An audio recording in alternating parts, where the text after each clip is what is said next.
dessa oração?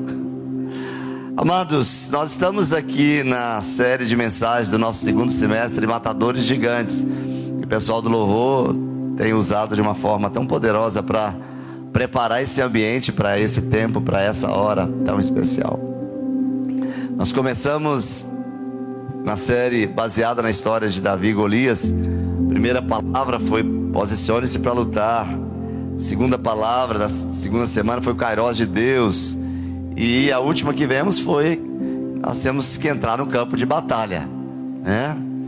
Mas hoje o nosso tema será bem interessante, e de algo que, uma expressão que não está no texto de 1 Samuel, que é o texto de destaque. Mas nós queremos olhar para essa história de 1 Samuel e ver a necessidade da gente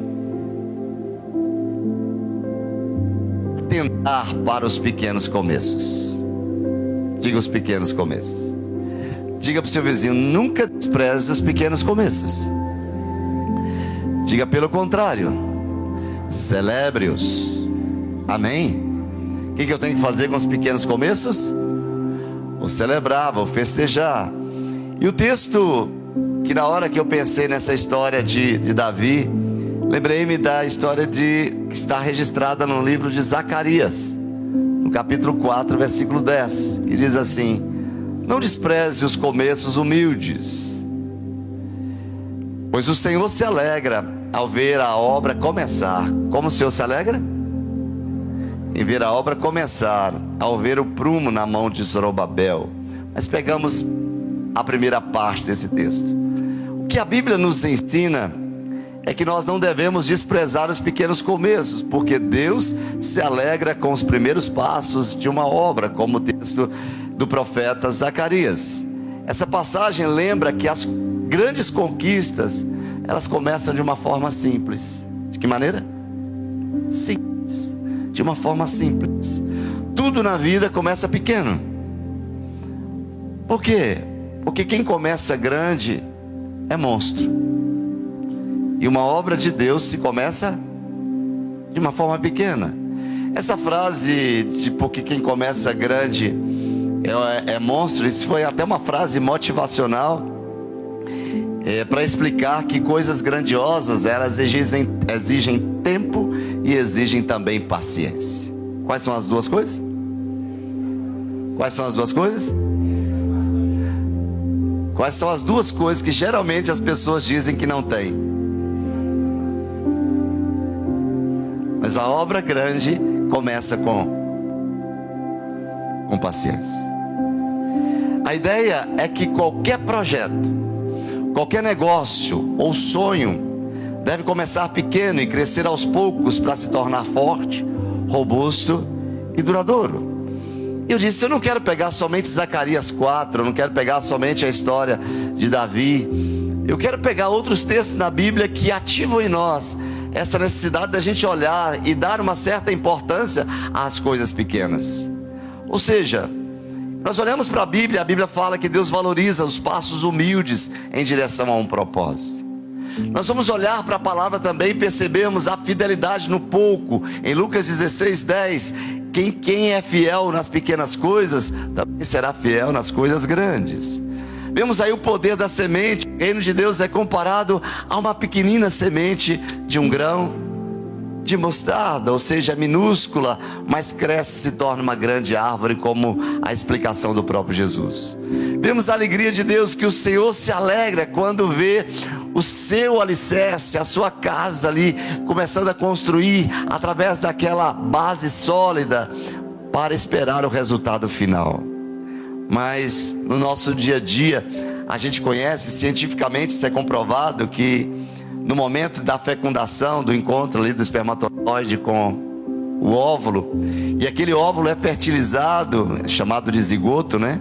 Ele tem aproximadamente 0,1 milímetro de diâmetro, ou seja, essa célula é tão pequena que não pode ser vista a olho nu. Alguns comparam-na como se fosse um ponto final de um texto de tão pequeno que é, mas depois se torna essa criatura tão linda e maravilhosa, tão grande como você.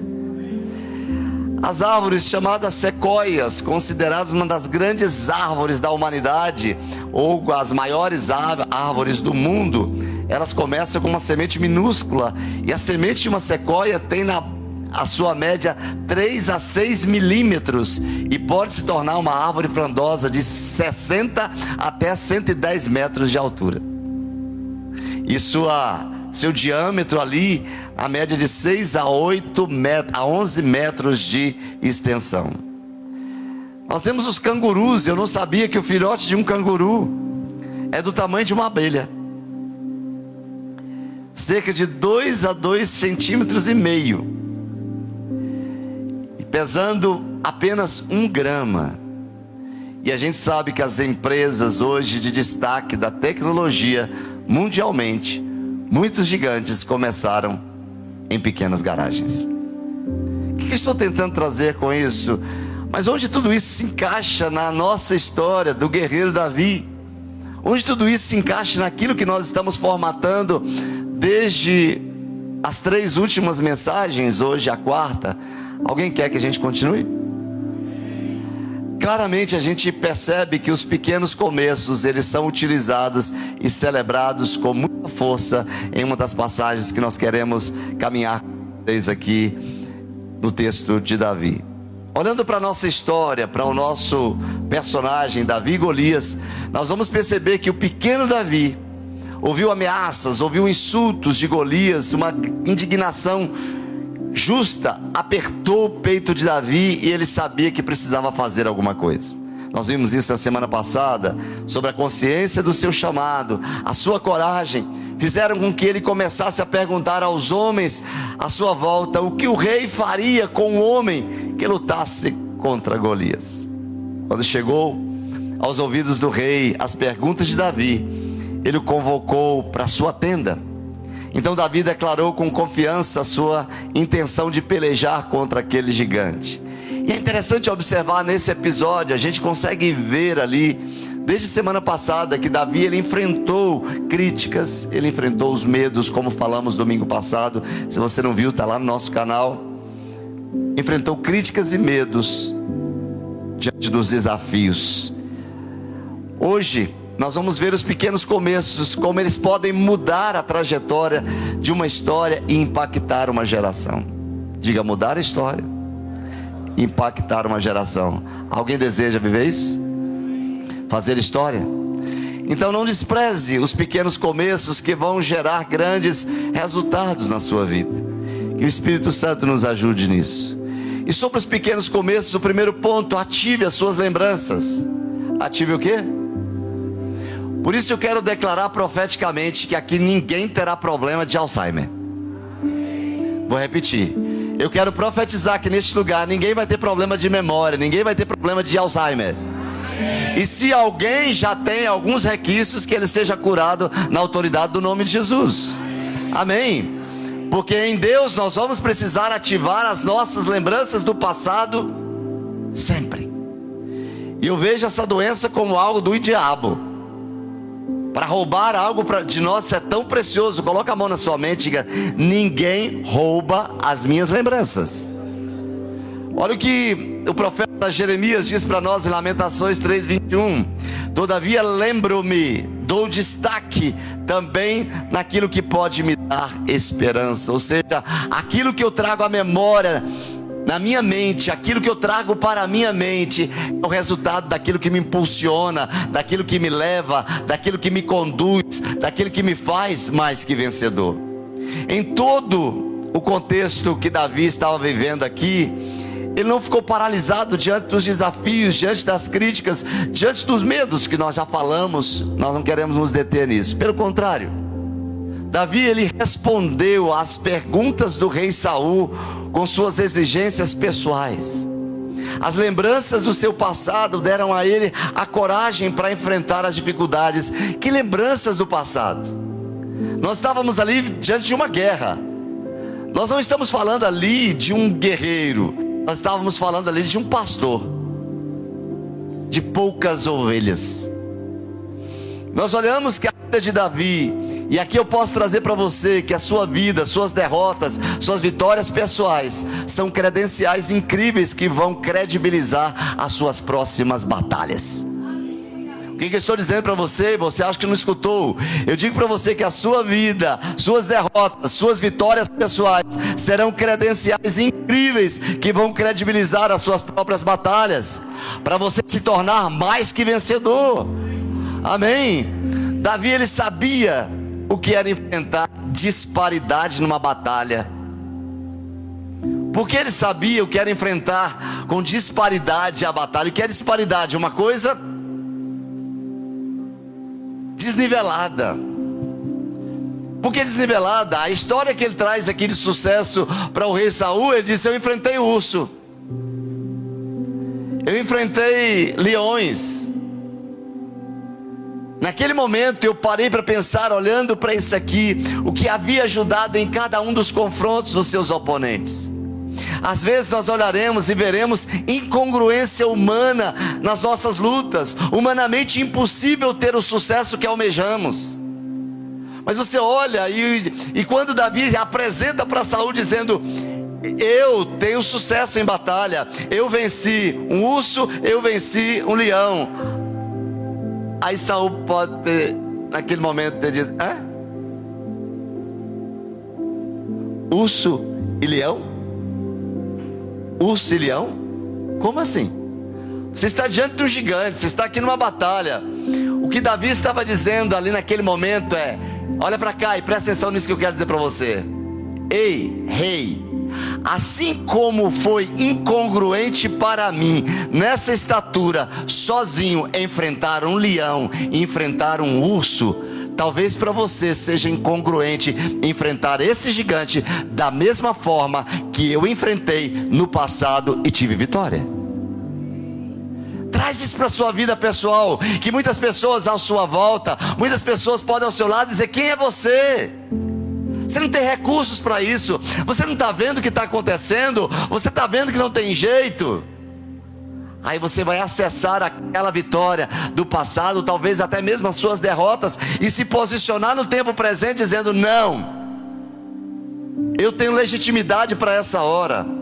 Da mesma forma que eu enfrentei coisas incongruentes lá atrás, da mesma forma que eu enfrentei coisas sem sentido lá atrás, eu vou para essa batalha tendo a certeza, porque mesmo que diante dos olhos humanos seja incongruência, eu ativei a lembrança de que o meu Deus me socorreu em tempo oportuno e Ele continuará a me socorrer. Se isso é uma verdade para você, você celebra esse momento aí, aplaudindo ao Senhor, dizendo: vai acontecer. Amém.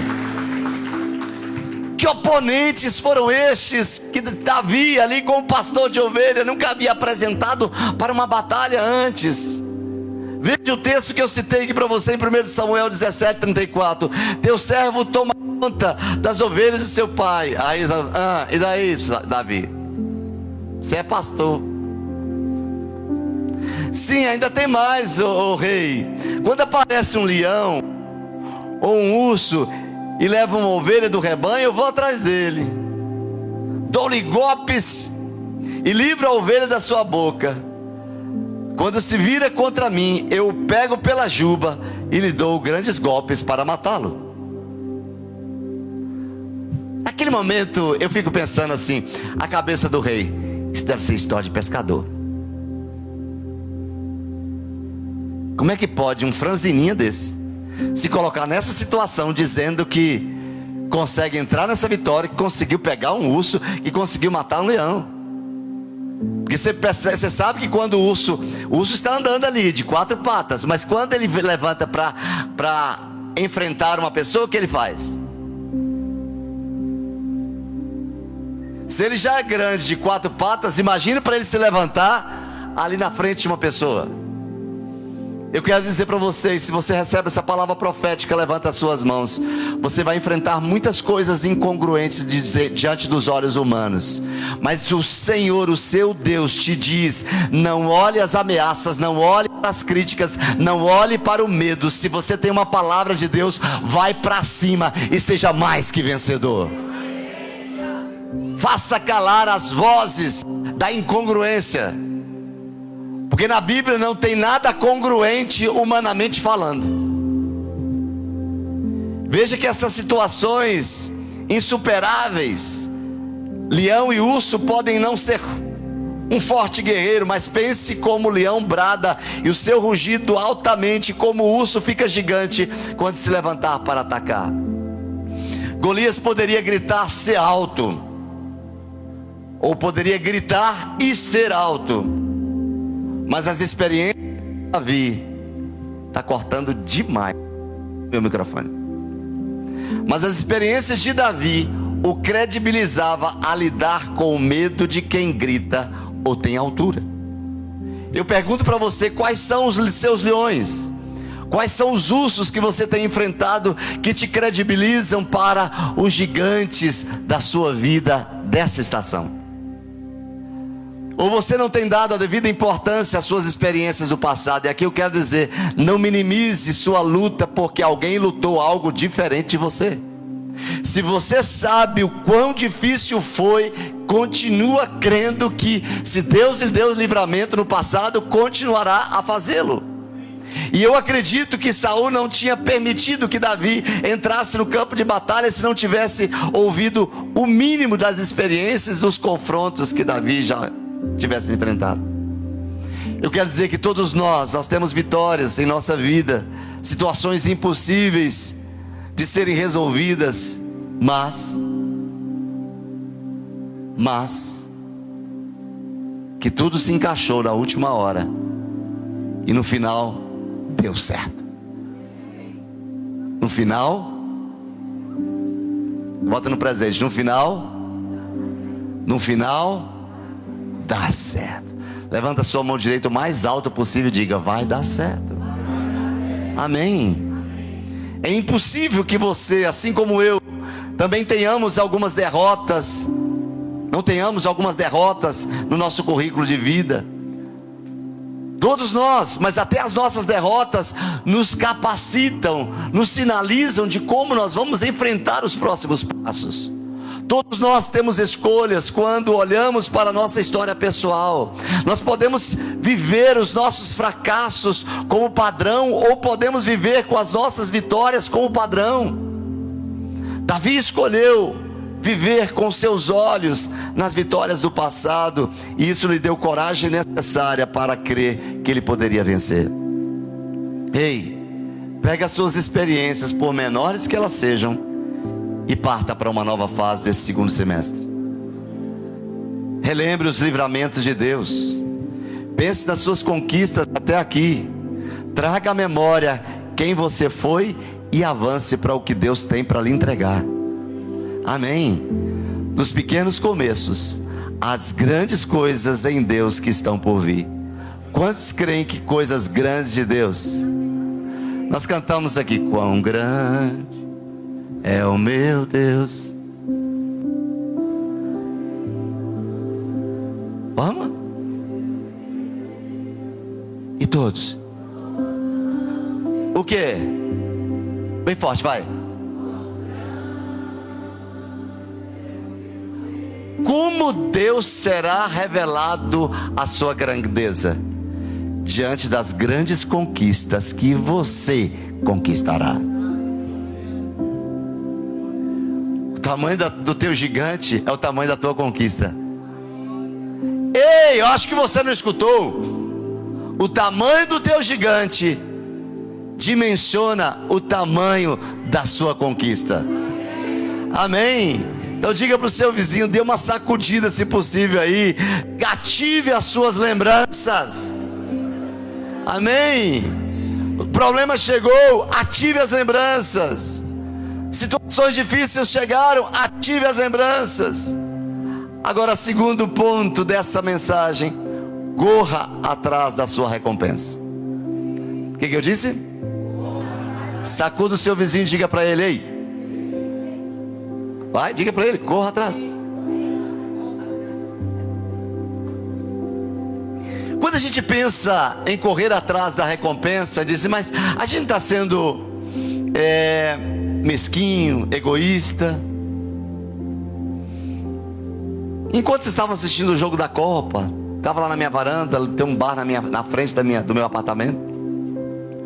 E o povo xingando lá. Na hora do jogo, eu disse: como é que a pessoa sai de um ambiente desse? Como? E eu estava escrevendo sobre isso aqui. Eu disse: pai, eu não quero trazer esse ponto de uma forma motivacional. Até porque nessa igreja, toda fala tem que estar debaixo de um princípio, promessa de Deus. Motivacional, a gente tem milhões de livros que a gente pode ler. Mas nós temos que recorrer às promessas de Deus, porque Deus é fiel. Não há uma conduta motivacional de uma ciência, mas Deus é fiel à sua palavra. Eu disse dizer esse ponto, eu olhando para esse ponto aqui, eu disse: pai, eu quero entender aqui por que Davi pediu recompensa. E a pastora estava do meu lado, eu disse: amor, eu quero compartilhar com você. Olha que interessante esse texto aqui de Davi. E que muitas vezes, por zelo, e até mesmo para a gente não ir por uma vertente errada, a gente despreza isso. Mas a Bíblia fala que tem recompensa. Você olha para Hebreus 11:6, diz que sem fé é impossível agradar a Deus, porque quem dele se aproxima precisa crer que ele existe, que ele recompensa aqueles que o... Então diga comigo, tem recompensa. Nós percebemos que esse texto está dizendo que sem fé é impossível agradar a Deus, e que ele recompensa os que creem em busca de todo o seu coração. Os maiores gigantes produzem as maiores recompensas como matadores de gigantes. É o nosso destino nos depararmos com os gigantes.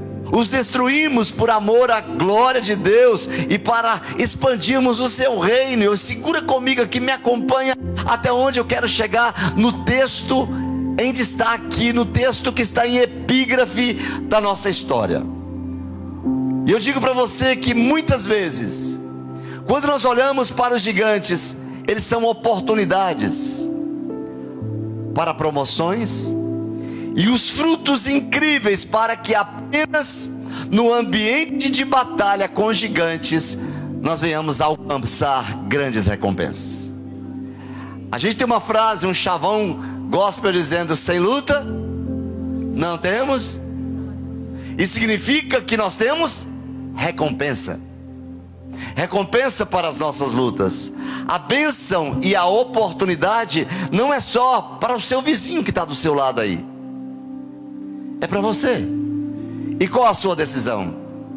Você vai abandonar a recompensa de Deus? Lembre-se que Ele não fica devendo nada, mas nada a ninguém. E quando você estiver diante dos gigantes da sua vida, não seja pessimista em pensar o que você vai perder, mas o que você vai ganhar com essa vitória diante dos gigantes. E quais são os benefícios que ela produzirá em sua vida? Agora veja a pergunta de Davi em 1 Samuel 17, 26. Você vai ler esse texto no telão. 1 Samuel 17, 26. Consegue ler aí? E Davi...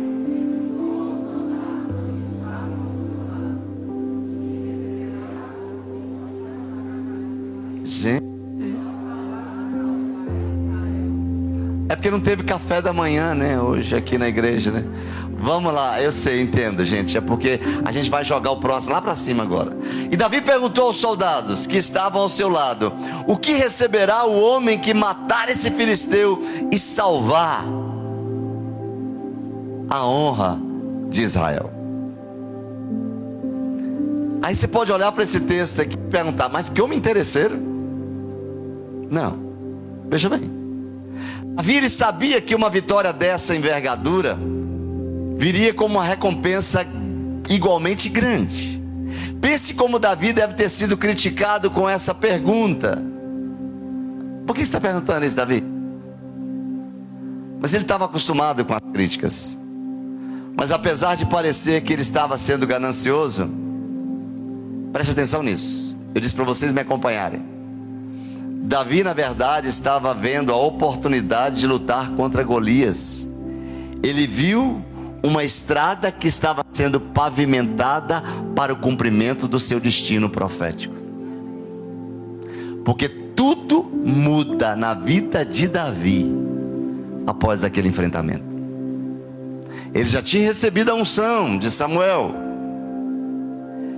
Davi saiu, mesmo que ele não entendesse, mas os atos de alguém guiado pelo Espírito e ungido pelo Senhor é para o cumprimento de um destino profético. Ele saiu para agir após a promessa.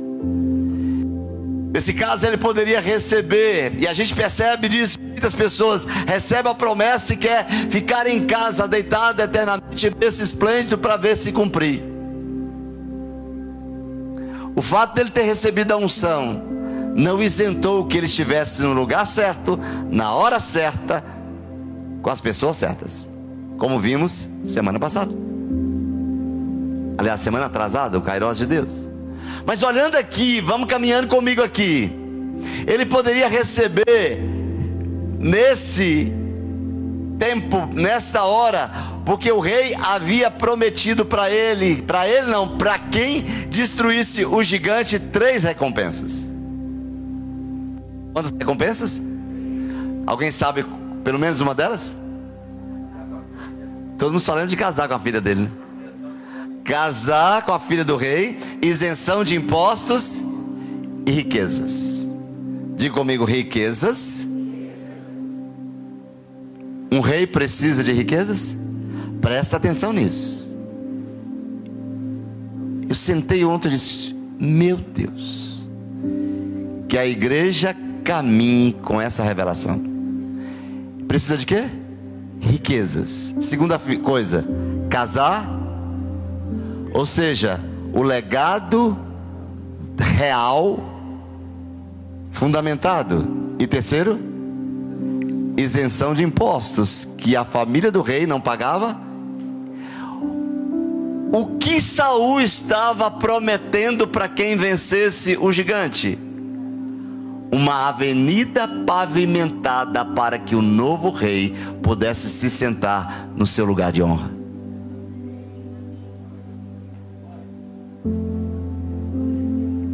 Diga para o seu vizinho, não sei para você, para mim foi. Diga: que tremendo.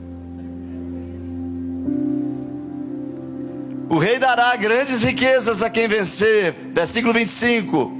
Também lhe dará sua filha em casamento e isentará de impostos em Israel e a família do seu pai. Eu quero dizer para você que diante dos gigantes da sua vida, sempre pergunte: que recompensas terei?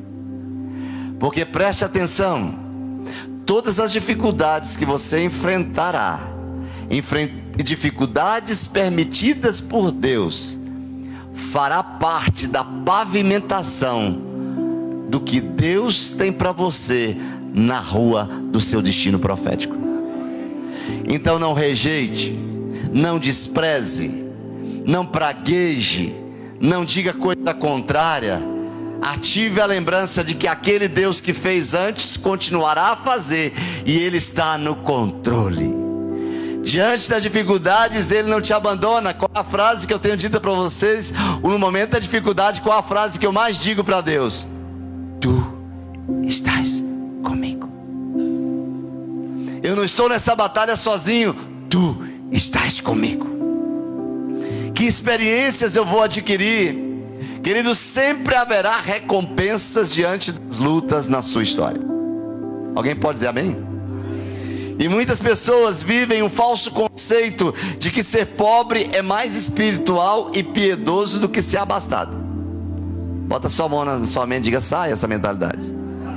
Não, para ser crente tem que ser pobre. Que história é essa? Aqui estão os próximos milionários do DF. Aí, pastor, saiu da espiritualidade? Não, dinheiro é espiritual. Alguém crê nisso? Dinheiro é espiritual. O problema do dinheiro é que ele tem que ser colocado no bolso. Porque se ele coloca no coração, aí está o problema.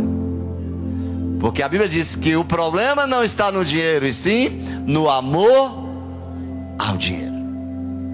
Ou seja, no dinheiro te guiando, no dinheiro te impossibilitando de dar continuidade, de cumprir o seu propósito.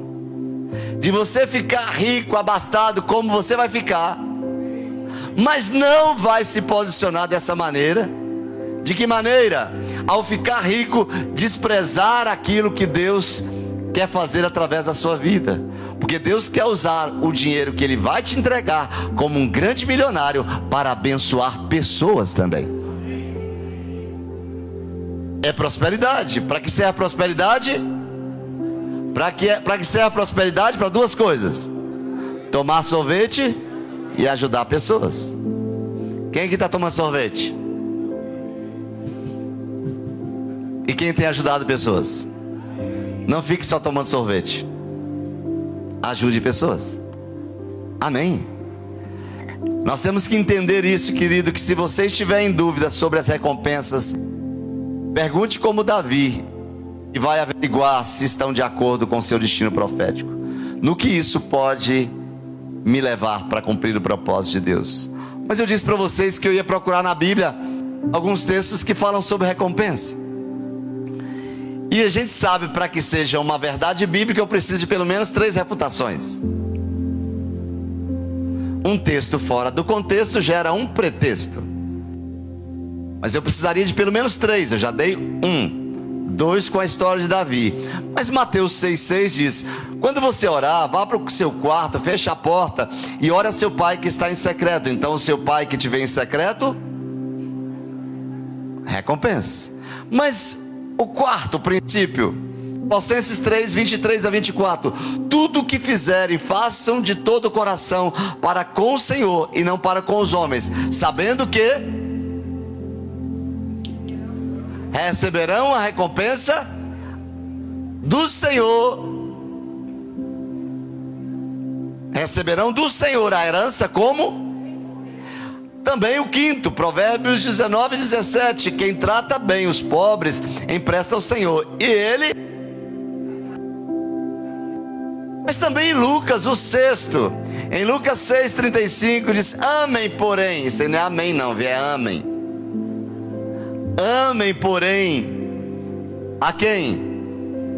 Amar quem? Eita, essa recompensa. Amem os seus inimigos, façam-lhe o bem. Então não é só amar, é fazer o bem aos seus inimigos. E empreste a quem? A eles quem? Aos inimigos. O que diz o restante do texto? Sem esperar receber nada em troca, porque a sua recompensa não vem dos homens, a sua recompensa do Senhor. O texto diz: será?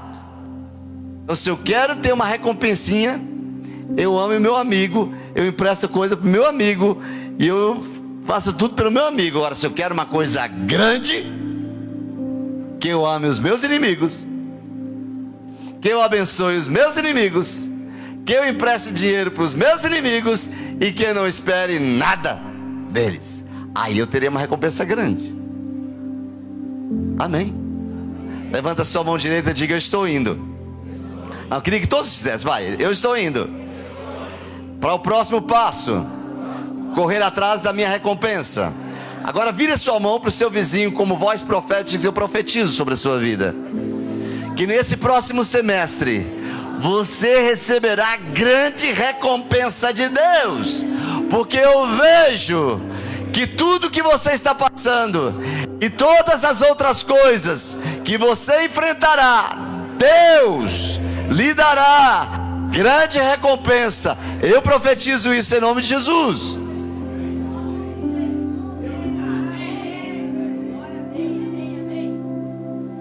Terceiro e último: assuma riscos.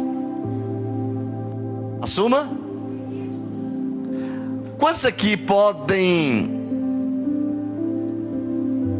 assumir que tem dificuldade de assumir risco, que é muito certinho ali nas coisas? Que a gente vê muito isso na vida do casal. Às vezes um é e o outro. Tudo na vida precisa de um equilíbrio. De quê? a uma outra ajudou e a seu companheiro disse: vamos junto. Amém? Se você está junto do seu cônjuge, bota a mão no ombro dele, diga: a partir de hoje nós vamos caminhar. E se o seu cônjuge não está, levanta a mão como se estivesse assim na mão do ombro dele. Diga: a partir de hoje nós vamos caminhar juntos, unidos, no propósito de viver as aventuras que Deus tem para nós, em nome de Jesus. Tem gente que não está nem casada, já está com a mão assim, profeticamente assim. Amém, eu concordo com você. Amém. Quem dos dois ali, dos dois, assume mais risco? Levanta a mão. Levanta a mão, quero ver, vai. Quero tirar uma fotografia. Quem do casal assume mais risco? Levanta a mão, mais forte que você puder levantar.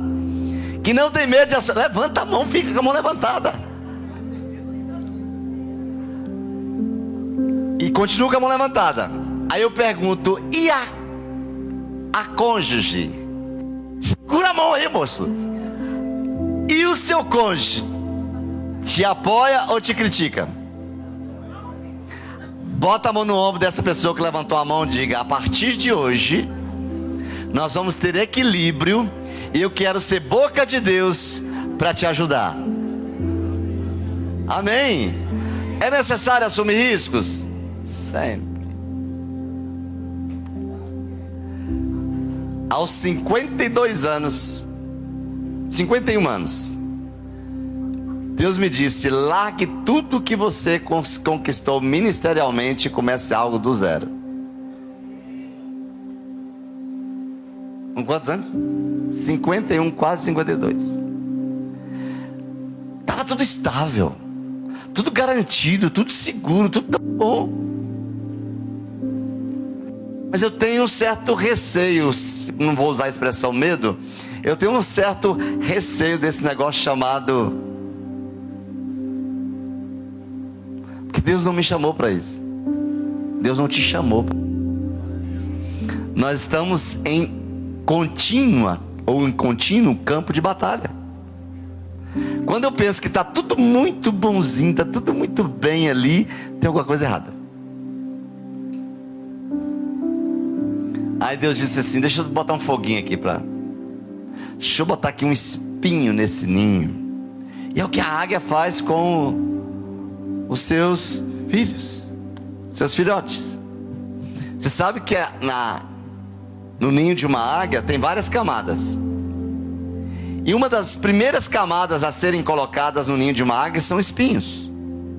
Ela mesma trazem os espinhos para o seu próprio ninho. E aí ela cobre os espinhos. Então, à medida que o filhote vai crescendo e pesando, o que vai acontecendo? Os espinhos vão incomodando. Ela diz: é hora de jogar ele ladeira abaixo. Ei, talvez essas circunstâncias que você está vivendo são espinhos que Deus tem colocado para você dar novos voos. Você é águia. Amém. Você não é pato que tem dificuldade de voar. Você é águia. Porque a águia não anda com pato, não. Amém. Ei, casais, ei, você que tem medo de assumir risco, não seja pato na vida do seu marido, ou não seja pato na vida da sua esposa, se ela gosta de assumir riscos. Vocês dois são águias. Amém. Pastor, mas me manda versículo bíblico para isso. Tá certo, eu vou te dar, segura aí. Eclesiastes 11:4. Quem observa o vento nunca semeará. O que você está fazendo? Observando o vento para ver se dá. Aí o texto diz: e o que olha para as nuvens nunca colherá. O que o texto está dizendo para a gente?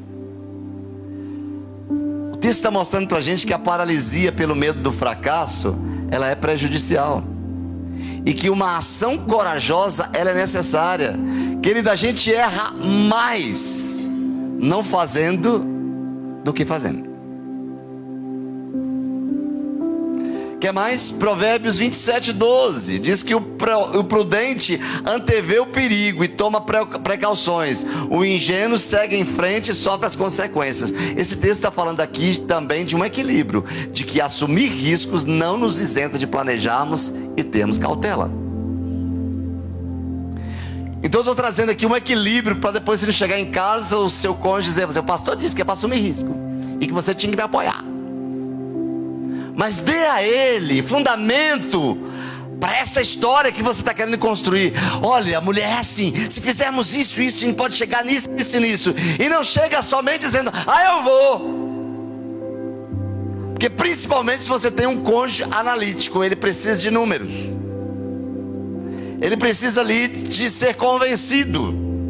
Então, se você tem esse argumento para assumir risco, vá, senta primeiro, convence seu cônjuge, porque os dois juntos, meu Deus, aí ninguém segura. Se você está perto do seu cônjuge, diga: ninguém segura a gente. Diga: a gente vai longe. Amém? A fé, ela é otimista. Você percebe nisso? A fé não te coloca para baixo, a fé te coloca para cima. Eleva os teus olhos para o alto, não para os montes, mas eleva os teus olhos para o Senhor que fez os céus e a terra. Ela crê no impossível, a fé, porque ela se fundamenta em que com Deus todas as coisas são possíveis. Quando sabemos que somos chamados para lutar contra gigantes, a possibilidade da vitória deve ser o nosso foco e não as possibilidades de derrota. Nunca entre numa batalha achando que você vai ser destruído. Entre com a convicção de que você não está sozinho, de que quem te enviou foi o Senhor, que quem está te capacitando é o Senhor, quem vai te capacitar é Ele, quem vai lhe fazer a conquista acontecer vai ser Ele. Saul e seus soldados estavam aterrorizados com Golias. 40 dias não foi suficiente para tirá-los daquele lugar, porque eles não viam possibilidades de ver a vitória, porque os olhos deles estavam pensando fisicamente. Tudo que viam era a dificuldade de lutar contra ele, o que os tornava péssimos conselheiros quanto à forma de derrotá-lo. Quando Davi sugeriu que poderia pelejar contra Golias, o próprio Saul, o rei, deu uma resposta pessimista: você não tem condições de lutar contra esse filisteu. Você é apenas um rapaz, ele um guerreiro desde a mocidade, ou seja, foi treinado por isso. É o que a gente está vendo acontecer no Brasil, na seleção. O Brasil antes era o país que de futebol tudo entendia, mas parou. A corrupção campeou. Ao invés de dar continuidade em treinar crianças, em criar projetos para abençoar crianças na escolinha de futebol, como os outros países fazem, e o fazem de uma forma elegante, de uma forma transparente, de uma forma de excelência, acharam que o fato de terem vitórias daria para ele a continuidade de uma vitória sem se preparar para o campo de batalha. O que os inimigos fizeram? O segredo está em formar, o segredo está em fazer escolas, o segredo está em investir. É uma vergonha, mas nosso assunto não é política. Todos disseram a Davi: Golias é grande demais, não podemos matá-lo, é impossível. Mas Davi disse: ele é grande demais, não dá para errar. E se não bastasse o rei, mas quais foram as falas dos irmãos de Davi? Quem é você, rapaz? Aí ele tinha as vozes negativas dos irmãos, ele tinha a voz negativa do rei. E aí quando chega para enfrentar o gigante, o que o gigante disse?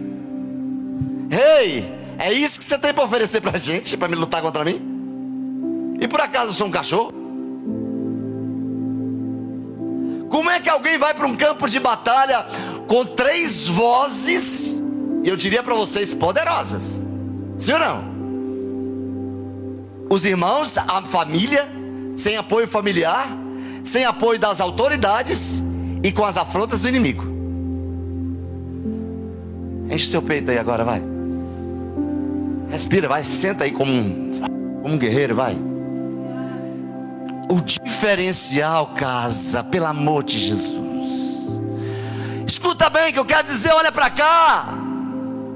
Não se despeça diante dessa palavra que pode entregar para você nesse próximo semestre uma conquista que você está pelejando há anos. Mesmo que a sua família, mesmo diante das autoridades, mesmo diante das ameaças do seu inimigo, se Deus te capacitou, se Deus lhe prometeu, Ele é fiel para cumprir aquilo que falou. Seja a sua família mentirosa, seja as autoridades mentirosas, sejam as vozes do inimigo mentirosas, e seja o nosso Deus verdadeiro. Em determinado momento você não vai ter praticamente ninguém para dizer algo. Davi encontrou uma pessoa para dizer: então vai. Não encontrou ninguém, a não ser a voz interior do Espírito Santo que acabara de ungí-lo. Porque o Espírito Santo naquela época vinha só para 3 classes de pessoas. Não habitava em nós como habita em nós hoje, que dia após dia, momento após momento, a gente pode consultá-lo. Dia após dia, momento após momento, segundo após segundo, nós podemos consultar o Espírito Santo o que fazer. Hoje pela manhã, antes de sentar e fechar a palavra, eu disse: Espírito Santo, cedinho, eu disse: tu tens uma palavra para entregar para o povo hoje. Então capacita, me entrega essa palavra revelada para chegar ao coração de cada um com uma espada que possa traspassar juntas e medulas e fazer a diferença na vida deles. E ali só 3 classes de pessoas recebiam o Espírito Santo para um propósito: reis, profetas e sacerdotes. Davi acabara de ser ungido rei, tinha a unção.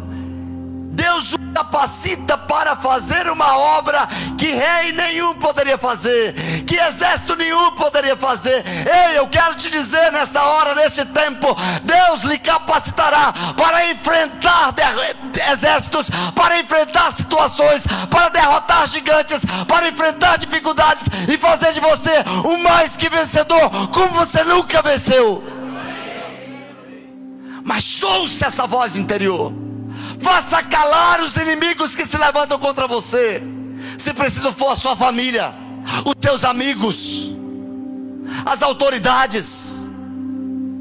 Mas escute a voz daquele que tem as palavras de vida eterna. Escute aquele que te formou, que te criou para você caminhar na rota do seu destino profético. Que ambiente Davi enfrentou, queridos? Eu te pergunto, onde Davi encontrou coragem? A gente enfrenta claramente momentos em que parece que tudo se esvai, até nossas forças se esvaem. É aquele momento que você se levanta e diz: Pai, se não for o Senhor por mim, eu nada posso fazer. Tu estás comigo, tu estás comigo, tu estás comigo, tu estás comigo. Nada me faltará, nada me faltará, nada me faltará. Tu és o meu socorro bem presente na hora da minha angústia. Eu não vou emprestar os meus lábios para destruição. Eu não vou emprestar os meus lábios para falar palavras negativas. Eu não vou emprestar os meus lábios para aquilo que os meus olhos estão vendo fisicamente. Eu falarei de acordo com aquilo que a tua palavra me revela. Querido, quando decidimos correr o risco e tentar o impossível, algumas pessoas podem tentar nos convencer a desistir. Prepare-se. Recebe essa palavra? Segundo semestre de 2026. Prepare-se. Vão te chamar de louco. Mas ao terminar o ano, nós vamos estar aqui. Nós vamos olhar para trás e dizer: quão grande é o meu Deus! Eu cantarei quão grande é o meu Deus. E todos hão de ver.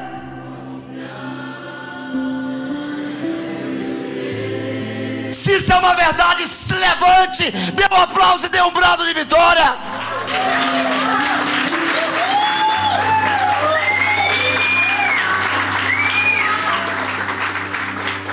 eu aplaudiria melhor. Não a mim. Olhe para o alto, para o Pai das luzes, do qual não tem sombra de variação e nem de dúvida. Ei, casa! A verdade é que não podemos deixar que o fracasso dos outros determine o nosso potencial para sucesso. Medo normalmente tenta se disfarçar de sabedoria. Não, eu estou sendo prudente, eu estou tendo receio assim, é porque é sabedoria. Não, é frouxidão mesmo. Isso é mais aparência de pessimista do que qualquer outro lugar. Embora pessimistas certamente virão a nós e falarão das suas desgraças de melancolia. Ei, eu quero dizer para você que tem mesa que acabou, você não vai sentar mais não. Gente negativa, quem conhece gente negativa aqui? Saia da minha frente, em nome de Jesus. Você pode ser usado pelo Senhor para mudar a história dela, para transformar o destino dela. Mas para sentar para ouvir conselho? Ouça conselho de quem já está no destino profético. Ouça conselho de gente gigante. Ouça conselho de gente que tem Bíblia na boca. Amém. Essa semana a pessoa disse: eu queria um conselho seu, eu queria conversar com você, mas não queria conversar com você como um pai. Eu disse: sim, você quer conversar comigo? Minha filha disse: papai, eu preciso conversar com o senhor, mas eu não queria que o senhor fosse meu pai agora. Eu disse: como o que você quer conversar? Como amigo? Como pastor? Eu disse: filha, eu não consigo dissociar os três. Porque quando eu sou pai, eu sou pastor, eu sou amigo. Quando sou amigo, eu sou um pai, eu sou pastor. E quando eu sou pastor, eu tenho filhos e tenho amigos. Quando a gente carrega a essência de Deus, a palavra de Deus, não dá para separar isso e aquilo. Eu sou. E o conselho que eu vou dar é aquilo que está dentro de mim, é o que arde dentro de mim, é o que me norteia as minhas decisões. Queridos, estamos encerrando essa mensagem com mais uma fala de Davi diante do grande desafio. Pode ficar em pé, que eu estou em pé até agora. Você pode, porque você não pode ficar. E se você está sentado, fica de pé, pelo amor de Jesus. Obedeça aí para prosperar. Olha o que diz 1 Samuel 17:36. Joga aí no telão. 1 Samuel: teu servo pôde matar um leão e um urso. Esse filisteu incircunciso será como um deles, pois desafiou os exércitos de Deus vivo. O Senhor me livrou das garras do leão, das garras do urso, me livrará das mãos desse filisteu. Onde estava a confiança de Davi? Qual o exército que estava sendo afrontado? Não era nem o exército, era o dono do exército. Ei, escuta o que eu quero dizer para você. Quando você fica paralisado neste lugar da paralisia, sem se levantar para pelejar as suas guerras, você está enfraquecendo o poder do seu Deus.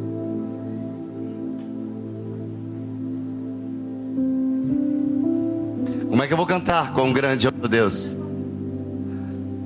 se diante das lutas, dos gigantes que você enfrenta, você fica paralisado?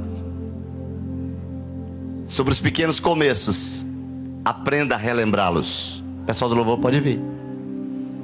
Busque a sua recompensa e assuma o risco, porque, como disse Davi, o Senhor que fez com Davi diante do leão e do urso, eu creio que Ele vai fazer com você também, mas no nome do Senhor dos Exércitos.